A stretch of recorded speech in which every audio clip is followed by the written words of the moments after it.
Sumber air panas di Desa Penandingan yang berada di perbatasan Desa Pajar Bulan dan Desa Pulau Panggung, Kecamatan Tanjung Sakti Pumi, Kabupaten Lahat ini dimanfaatkan warga sekitar sebagai objek wisata pemandian air panas.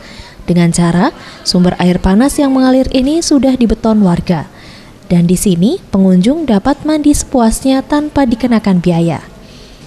Salah seorang pengunjung, Ridwan, mengatakan ia bersama teman-teman sekolahnya mandi di air panas ini untuk memulihkan tenaga setelah melaksanakan kegiatan pramuka menjelajah hutan di sekitar lokasi pemandian air panas. Lagi hiking, lalu mampir ke sini, mandi-mandi. Mandi di mana nih, Dek? Di banyu yang panas. Gimana rasanya mandi di banyu panas ini? Rasanya mandi di banyu panas? Enak. Enak ya?